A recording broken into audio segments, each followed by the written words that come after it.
Welcome back to Good Morning San Diego as we look live at La Jolla. The worlds of art and science come together at a great concert series. You can check out stunning musical performances and riveting discussions on the latest in science. Joining me now to talk about this on Sundays, Salk Science and Music Series is executive producer Karen Davis and Edward Stites of the Salk Institute. Nice to have you both here. Thank you. So marrying art and science, what a perfect blend.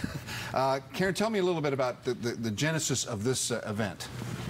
Well, back in 2013, I was teaching, I'm a pianist, I was teaching Dr. William Brody, and a great piano came up for sale. I was asked if I wanted to buy it, and I said no, but I have an idea, because I had seen the auditorium at Salk. It's a beautiful tiered auditorium, seats about 300.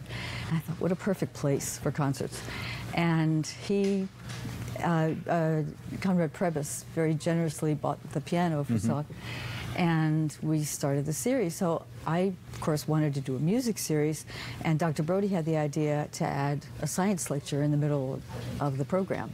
And it sounds strange, but it worked beautifully. So we're going into our 6th season next year. It's a really, it's really a cool combination of things. Yeah. So you've got an artistic audience with sort of a science bent, and you're thinking to yourself, what am I going to tell this audience? Ed, you're going to be speaking there. Absolutely. Tell me about that challenge. Sure. So communicating a scientific idea just to the lay audience is always a challenge. Lots of times analogies are helpful. So I apply a lot of mathematics to science, which sounds even really hard to describe. But it's a lot like baseball, where there's Moneyball to baseball, where before people, you need to have the scouts would go out there, they'd use their expertise to look at a player, say, he looks good. Look at the stats and make a decision. Where the Moneyball movement, people just used some math and stats, came up with a totally different assessment that made some of these teams really powerful and helped them win championships. And we're trying to do the same thing for cancer. Cancer has been based on experts who did the experiments, looked at the data, and we've taken the approach that there's a lot of data out there that's probably being underutilized. So how can we use mathematics, statistics to come up with new ideas? So Turning it on its head somewhat, huh? Absolutely. Yeah, because that's not the way anybody's looking at it right now. Exactly. It's a fresh approach. So this is a subject that's, of course, very important in our society, and certainly in the research environment of Torrey Pines and UCSD and Salk and all of the groups that are up there, all trying to find new ways to find cures for things. They're very interesting. But the music has to be commensurate to the level of intellect that you're going to have in this group, right? Exactly. That was the idea, to bring really the top musicians in the world here. So we have some emerging artists, people who make their debut. I try to have many people who haven't played in San Diego, and they make their debuts in San Diego at Salk, like the pianist that's going to play on Sunday. Tell me about this. Her name is Zlata, right? Zlata Totjeva. She is one of the greatest pianists I've ever heard. The way I got her, she came and played last year for us, and I had a recording of hers. She has 3 beautiful recordings out. And I had the recording. I didn't know her, and I was looking for someone to book last year, and I wrote to her, expecting not to hear from her.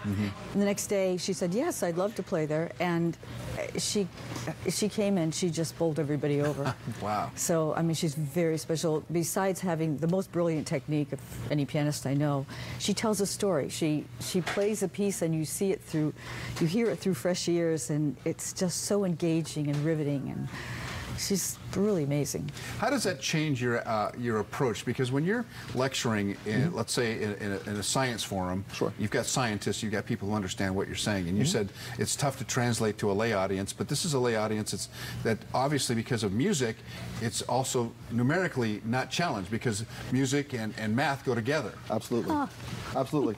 And I think the creative aspect of it is important too. So I think those are some of the themes we'll try to touch on during the talk, is how coming up with these new ideas, how creativity can inspire new science. And that's part of the nice thing about having this blending of arts with science at Salk.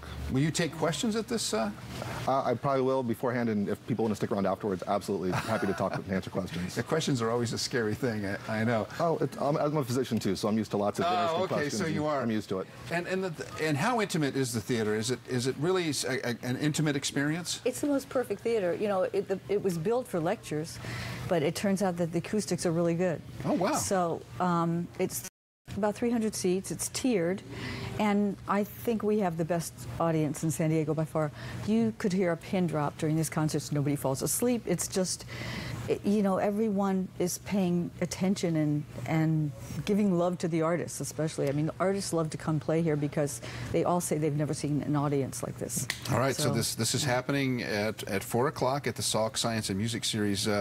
What's the name of the facility again? It's the Conrad Prebys Auditorium. Conrad Prebys Auditorium. Well, look forward to that. Thanks so much for being here. And, thank you. And good luck with your speech. Thank you. I think the piano player has a little easier gig than you do. We'll see. It'll be fun. All right, nice to have you both here. Thanks so much. We'll have all the information on KUSI.com if you'd like to attend.